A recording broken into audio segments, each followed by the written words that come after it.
channel. Today I'm going to show you how I make choice boards for my students. Choice boards are a really helpful way for all students to get motivated to work for what it is that they want. When I make my choice boards, I start with one of the plastic folders that you can get really at any store, obviously. I got this one at Target, but I've seen them at the Dollar Tree, the 99-cent store. No, I just use one of these portfolios. So when I want to make a choice board, I cut the portfolio in half, and then I also cut out the little pocket here because you really don't need it, but I saved the pocket because you can use that for other things.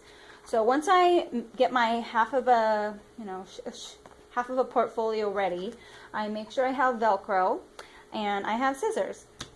So at the top of my choice board, I put a hard side of the Velcro on the top, and then I cut out a little piece for the student's name.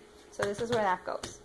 Then, depending on how many tokens I think a student can earn or can be able to earn before they get access to their reinforcement, I put out a number of tokens. For this student, I chose 8, but really, it really depends on how quickly you reinforce a student. So if this student needs to be reinforced really quickly, I could have 8 tokens and give it really fast, or I could have 12 tokens and give it really fast. Or I could also have only 8 tokens and give it really slowly if I know the student can work for a longer period of time. It just depends. And then for some students, just seeing a lot of tokens gives them a lot of anxiety. So maybe I just have a couple and I take longer for them to give them their token. And then on the bottom here, I made a PEC sentence strip.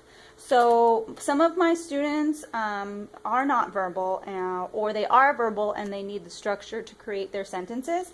So I have an I want and then a sentence strip, and I will demonstrate how my students use these in the classroom.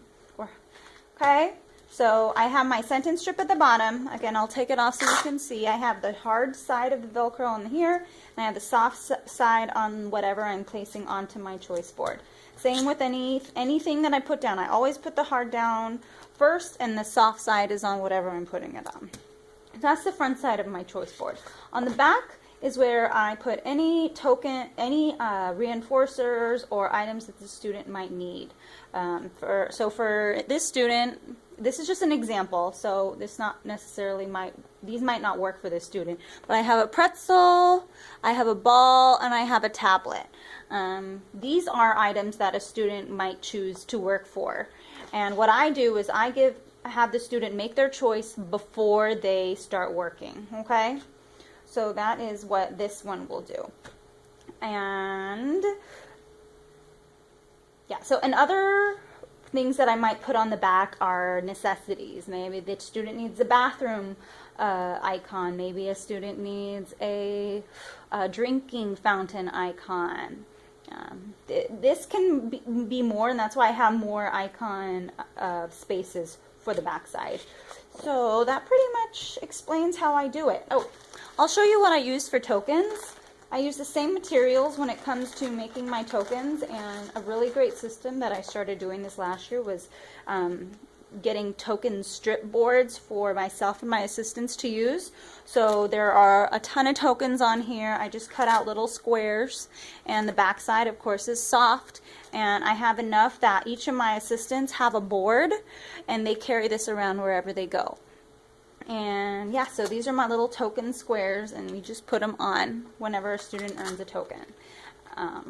And I'm sure if you're watching this video, you might already be familiar with how token boards or choice boards are used.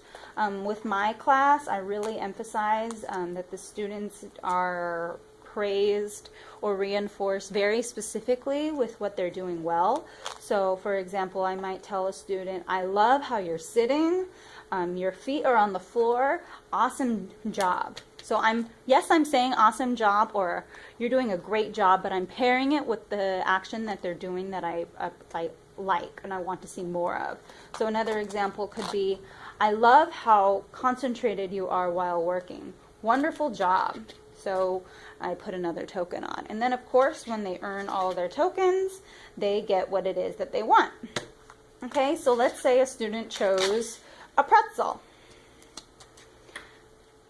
Some of my students might not have the I want pretzel because they might be just learning how to communicate with a single icon. So I'll take this off in that example. So if I had to choose a pretzel, it was already on the board before I started filling on the tokens.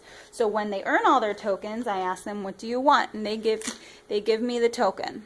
Okay, so but if I have students who are able to use or are working on chaining two icons together, they would use the I want, they would take it off, put it on their sentence strip, remove the sentence strip, and give it to me.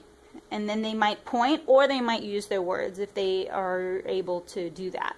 And then they would say, I want pretzel. And I'd put it back. I'd say, great job for asking what you want. I'd put the icon back so that way when they earn whatever it is that they ask for, they start all over again. And again, I take my tokens off and I put them on my token strip that I have for myself. So that explains what I do in my classroom when it comes to token boards or choice boards. I think that they're very effective for my students, and really all students could use a token board, whether they're in a special day class or you're in a general education classroom. All students are motivated, need to be motivated while they're working. Ideally, they have the intrinsic motivation when it comes to working in the classroom, but we all know that there are some students who just need a little bit more. And something like this is really easy to use. You know, it's not that expensive to make. Having the visuals of what the students will work for can really help them feel motivated, as well as, you know, they love hearing the positive, specific praise that they receive when they're doing something well. Okay, well, I really appreciate you taking the time to watch this video, and hopefully it gave you some good ideas. Thank you for watching.